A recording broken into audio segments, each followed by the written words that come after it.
guys, it is Rachel from Paper Ventures, and today I'm going to share another flipbook process video it's not really an envelope flipbook, it just has one envelope, so I guess it kind of is. I don't really know what to call it yet, but anyway, a couple days ago, I forget what day it was.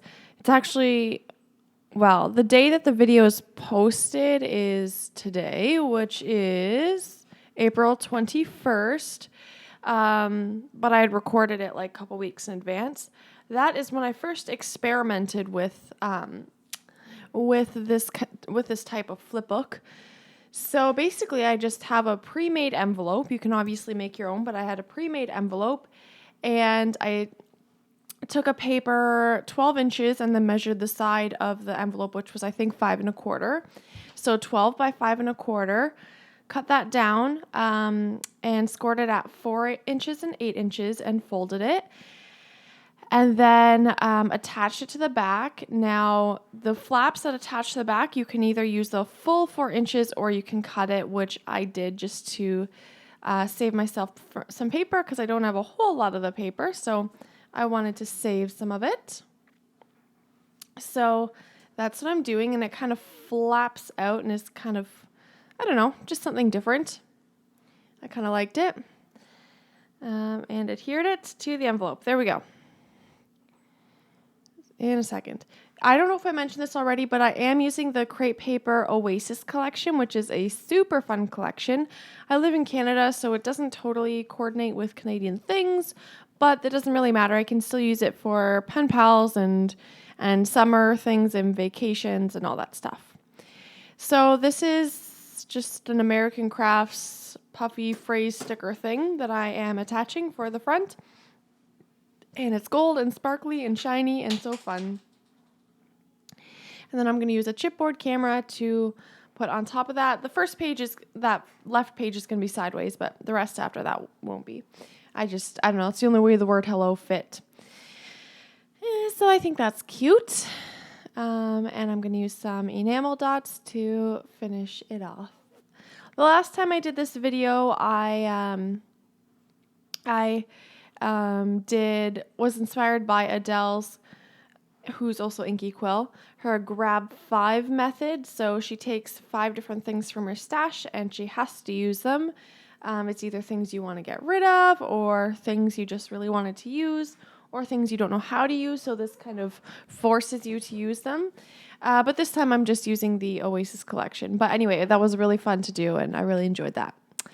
So today is day 19, I believe, of my spring Blitz, and I hope you're all enjoying it. I'm having a lot of fun doing this, and thank you for all the support and the lovely comments. I really do appreciate it, and I'm having a lot of fun with this YouTube stuff. It's so much fun. I just wanted to apologize about the lighting. It went a little funky. I'll try and fix it before I put it up, but if I don't, I'm sorry. It's a little yellow. Anyway, whatever. At least you can still see it. Sometimes I film at different times, especially, okay. You can see my Leafs jersey that I'm wearing. The Leafs are in the playoffs right now. I live about an hour drive away from Toronto. So we cheer for the Leafs. And we live about a 7 or 8 hour drive away from Washington, D.C. And this weekend, we may or may not have driven to Washington, D.C. and went to the Leafs versus Capitals game. And they won in double overtime. Okay, so it was this past weekend, but I mean like Easter weekend. When this video comes up, it'll be like a couple weeks. But anyway, so by the time this video goes up, I'm sure, I don't want to jinx it. But anyway, the Leafs, as everyone knows, is not a great team, but this year they are doing fantastic. They have some rookies that are doing amazing, and so it's super fun to have, the Leafs doing well. Last year the Jays did really well, and it was so fun to cheer for our team, so it's so exciting that a hockey team in our area could be doing well, so it's fun.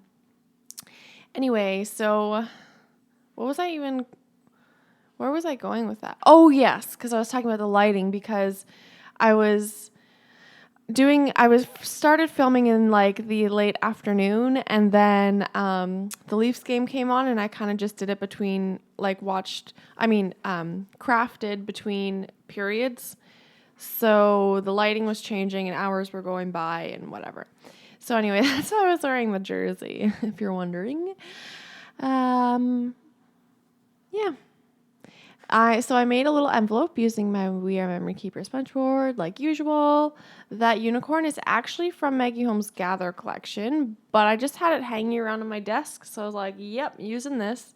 Why not?" And I'm almost on that chipboard, and it's so exciting when you finish a chipboard or sticker sheet. Now I know people get sad about that, but I get kind of excited because it's like, "Yay, I made good use of my product," and I think that's a good thing. So there I just made a pocket. I folded down the sides so that it would be able to give it a little dimension, whatever goes inside. And then I'm just going to embellish again. So in most of the pockets, I just put a tag to kind of show you that that's what the point of that pocket is to put something in. So I'm not necessarily keeping all of that there, but that's kind of just an example.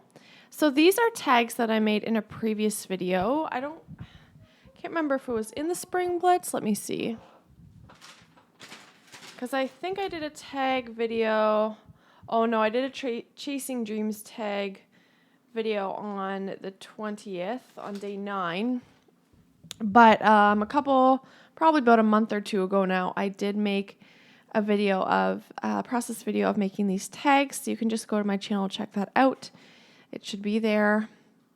So it's nice when you have pre-made things and you can just kind of stick it right on or give it straight to the pen pal and they're already done and embellished and ready to go. So I like that. And what I'm going to do here is I'm going to take some of those tags and I'm going to take a paper clip and just give those to my pen pal. Well, at least that's the plan so far. And I'm going to take some washi tape that doesn't completely match, but I still think it looks nice. It's in kind of like the color scheme-ish. I'm going to put that on. It was kind of being stubborn, but I eventually got it. Just to kind of divide things up and kind of get rid of those weird creases. I think it looks nice. All right, now I'm trying to decide what to do next. I think I'm going to make like a little, not a pocket, but like a belt almost that things can slide into. So I'm going to try putting a few things on, experimenting, seeing what looks good. And I like that chipboard. And just putting a tag in there as an example of what, just so it doesn't look like there's just a line there because it's hard to tell on video. And I'm going to cut a picture out from the cut aparts and use the back of the flamingo paper to just kind of make it more interesting. And I use some old chipboard to back the photos to elevate it a little bit. There we go, that's better. I like the way that's looking. And I love that follow your heart sign. And as you can see, I've torn up this chipboard from the Gather collection and am down to small pieces, and I still haven't found the right layout for it for scrapbooking. So I'm like, what the heck? I'll just use it on this. It looks fine. So I was trying to use up these numbers and I was going to put them on there, but it looked too boring. So I'm bringing different alphas out to see what I can do.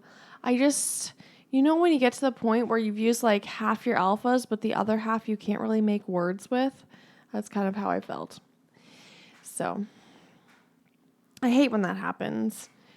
You are out of E's and A's and O's, and you can't really make many more words with it. It's kind of a bummer. So I wrote, "Hey girl, hey," with some chipboard letters that I got from Target at Christmas time, and then that flare button is from my good friend Becky. And here is what it looks like. I hope you liked it or felt inspired or something.